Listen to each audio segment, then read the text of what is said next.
अध्यक्ष जेपी नड्डा इस वक्त लोगों से मुखातिब हैं। सुनिए। लाभ पहुंचा है उन परिवारों तक उस योजना। पार्टी की तरफ से किया गया है, जो प्रधानमंत्री नरेंद्र मोदी जी के 1 वर्ष के कार्यकाल की उपलब्धि के अवसर पर यह विशेषांक निकाला गया है। धन्यवाद माननीय राष्ट्रीय अध्यक्ष जी। अब मैं माननीय राष्ट्रीय अध्यक्ष जी से निवेदन करूंगा कि वे प्रधानमंत्री श्री नरेंद्र मोदी के सरकार के दूसरे कार्यकाल के 1 वर्ष पूरा होने पर आप सभी पत्रकार बंधुओं को संबोधित करें। माननीय जगत प्रकाश नड्डा जी। नमस्कार। हम सब जानते हैं कि आज वर्चुअल प्रेस कॉन्फ्रेंस के माध्यम से आप सबसे मिलने का मुझे सौभाग्य मिल रहा है। मैं चाहता तो ये था कि आपके साथ पार्टी कार्यालय में मिलकर के प्रेस कॉन्फ्रेंस करता और 1 साल के किए गए कार्यों के बारे में चर्चा करता, लेकिन हम सबको मालूम है कि हम सब लोग कोरोना वायरस के साए में अपने दैनंदिन कार्य को चला रहे हैं और डिजिटल वर्ल्ड का सहारा लेते हुए, डिजिटल टूल्स का सहारा लेते हुए इस वर्चुअल प्रेस कॉन्फ्रेंस में हम सब लोग शामिल हुए हैं। एक बार पुनः आप सबका इस प्रेस कॉन्फ्रेंस में आने पर स्वागत करता हूं मैं। और प्रधानमंत्री मोदी जी के दूसरे कार्यकाल प्रथम वर्ष पूर्ण होने पर उनको अपनी ओर से और करोड़ों करोड़ हमारे भारतीय जनता पार्टी के कार्यकर्ताओं की ओर से उनको हार्दिक बधाई देता हूं और शुभकामनाएं भी देता हूं पार्टी के अध्यक्ष की दृष्टि से कि वह पूरी ताकत के साथ, जैसा उन्होंने पिछले 6 वर्षों में देश की सेवा प्रधानमंत्री के रूप में की है, उसी ताकत के साथ, पूरी शक्ति के साथ ईश्वर उनको शक्ति दे ताकि वो अच्छे से और पूरी ताकत के साथ देश की सेवा में जुटे रहें। हम सब जानते हैं कि यह जो समय गुजरा, यह अकॉम्प्लिशमेंट्स का, this has been a year of accomplishments and also we have faced unimaginable challenges also. और प्रधानमंत्री जी ने बखूबी सारी चीज़ों को फ्रंट से लीड करके देश को एक दृष्टि दी और देश की सेवा में कोरोना के वायरस के साये को भी ठीक तरीके से संभालने का काम किया है। ये सब हम लोग जानते हैं। हम यह भी जानते हैं कि मोदी जी के नेतृत्व में 6 साल में भारत स्वावलंबी हुआ, आत्मनिर्भर भारत और आत्मसम्मान के साथ भारत की छवि दुनिया में बनी है। यह मोदी जी के नेतृत्व के कारण हुआ है। हम यह भी जानते हैं कि पिछले 6 वर्षों में जो 7 दशक का गैप था, उस गैप को 6 सालों में पूरा करने का प्रयास हुआ है। पहले अगर हम देखें और हम इस बात को समझें कि पहले कार्यकाल में मोदी जी ने जहां इंफ्रास्ट्रक्चर पर काम किया और इंफ्रास्ट्रक्चर के साथ साथ लॉन्ग अवेटेड रिफॉर्म्स किए, वही तीव्र गति से दूसरे कार्यकाल में प्रथम वर्ष में तीव्र गति से बोल्ड डिसीजंस भारत की एकता और अखंडता के लिए, और उसी तरीके से सोशल जस्टिस, उसी तरीके से इकोनॉमिक जस्टिस और उसी तरीके से हार्ड डिसीजंस लेते हुए देश के आम व्यक्ति को, गरीब व्यक्ति को लाभ पहुंच सके, इसके प्रयोजन, इसके आयोजन प्रधानमंत्री मोदी जी ने 1 साल में किए हैं। This government has been responsive, this government has been receptive and this government has the capacity to take decisions। ये सब हम लोगों ने देखा है। आज हम जब 1 साल पूरा कर रहे हैं तो हम ही नहीं, सारा विश्व कोरोना के साए में जी रहा है।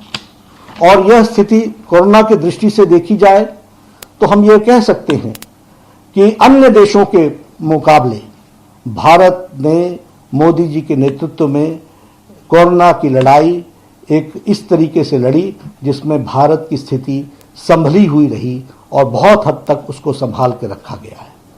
प्रधानमंत्री मोदी जी ने कोरोना की लड़ाई में जन भागीदारी, जन सहयोग, सबको साथ लेकर के चलना और उसके साथ साथ टाइमली एंड बोल्ड डिसीजंस लेना, ये मोदी जी की खासियत रही है। और इस कारण से हम ये भी देखते हैं कि जहां बड़े महाशक्तिशाली देश जो समस्याओं से घिर गए और वह भी अपने आप को कोरोना के सामने असहाय मानते हैं, वहां भारत देश ने कोरोना की लड़ाई इस प्रकार से लड़ी और इस तरीके से उस काम को संभाला। वह दूरदृष्टि थी प्रधानमंत्री जी की, जिसने समय पर लॉकडाउन किया और लॉकडाउन के कारण आज भारत की स्थिति संभली हुई परिस्थिति में हम सबको देखने को मिलती है। तो यह भी हम लोगों ने देखा है। अगर इसके साथ साथ हम कहें तो एक समय था जब लॉकडाउन किया गया तो उस समय कोरोना की टेस्टिंग फैसिलिटी सिर्फ 10,000 थी पर डे, आज 1,60,000 टेस्टिंग फैसिलिटी हो गई है। उसी तरीके से उस समय हमारे पास पीपीई किट्स की कमी थी, लेकिन आज लगभग 600 उद्यमी हमारे देश के लगभग 4,50,000 PPE kits, personal protection equipment kits, उसके जो किट्स हैं वो आज 4,50,000 प्रतिदिन बन रहे हैं। यह परिस्थिति आकर के खड़ी हुई है। उसी तरीके से वेंटिलेटर्स, 60,000 वेंटिलेटर्स का प्रावधान किया गया है, जिसमें से 58,000 वेंटिलेटर्स भारत में ही बन रहे हैं। यह है आत्मनिर्भर भारत की पहचान जिसको उन्होंने बनाया है। और इसमें से 50,000 वेंटिलेटर्स पीएम केयर फंड के फंड से खरीदे जा रहे हैं। इसको भी हमको ध्यान में रखना चाहिए। इसलिए अगर हम कहें तो आज 2 लाख हमारे पास बेड कैपेसिटी हो गई और इसी के साथ साथ हमारी आईसीयू कैपेसिटी बढ़ गई। तो हमने कोशिश की है कि स्वास्थ्य के ढांचे को, जहां शक्तिशाली देश स्वास्थ्य के मामले में उनके सिस्टम्स चरमरा गए, कोलैप्स कर गए, वहां भारत ने अपने आप को संभाल करके चलाने का प्रयास किया और मोदी जी के नेतृत्व में आत्मनिर्भर भारत की ओर हम आगे बढ़े। हमारे देश के उद्यमियों ने भी इसमें साथ दिया और इसके कारण आज हम इस लड़ाई को लड़ने के लिए तैयार भी हुए हैं और स्वदेशी और स्वावलंबन के मंत्र को लेकर के हम आगे बढ़ रहे हैं। उसी तरीके से अगर देखा जाए, वी आर द कंट्री जिसने आर्थिक दृष्टि से भी लोगों की चिंता की गई। वर्ल्ड हेल्थ ऑर्गेनाइजेशन ने इसको सराहा। उन्होंने कहा health is not the only factor which has to be taken into care. India has taken a lead and India has shown that economic aspect is also to be taken into consideration and for that Modi ji has taken a lead. यह बात भी उन्होंने कही। 1,70,000 करोड़ रुपए का package उस समय दिया गया। उसके माध्यम से हम लगभग 80 करोड़ लोगों को उनके राशन की व्यवस्था की गई। 20 करोड़ बहनों को हमारे जनधन के खाते में, उनके जनधन के खाते में 500 रुपए पूरे 3 महीने के लिए डालने का हर महीने के लिए प्रयास किया गया। उसी तरीके से हमारे दिव्यांग भाई, हमारे बुजुर्ग, उनके भी खातों में 1,000 रुपए देने का प्रयास हुआ। उसी तरीके से मनरेगा में जिसकी दिहाड़ी 182 रुपए थी, उसको बढ़ा करके 202 रुपए कर दी गई और लगभग मनरेगा का आवंटन 1 लाख करोड़ रुपए रिकॉर्ड आवंटन प्रधानमंत्री जी ने किया है। यह भी हम कह सकते हैं। उसी तरीके से 20 लाख करोड़ रुपए का एक होलिस्टिक पैकेज प्रधानमंत्री जी ने घोषणा की, जिसके बारे में हमारे निर्मला जी ने अगले 5 दिनों में, उसकी घोषणा के 5 दिनों बाद किस किस सेक्टर के लिए, किस किस सेगमेंट के लिए क्या क्या प्रयोजन किए गए, उसको आपको विस्तार से बताया है। This is a holistic package, जिस पैकेज के माध्यम से ये प्रयास हुआ है कि हर सेक्शन को कैसे आत्मनिर्भर बनाया जा सके, कैसे उनको खड़ा किया जा सके, कैसे उनको मुख्य धारा में शामिल किया जा सके, इस तरीके के, और साथ ही साथ उनको किस तरीके की रियायतें दी जा सके, इस बात को भी करने का प्रयास किया है।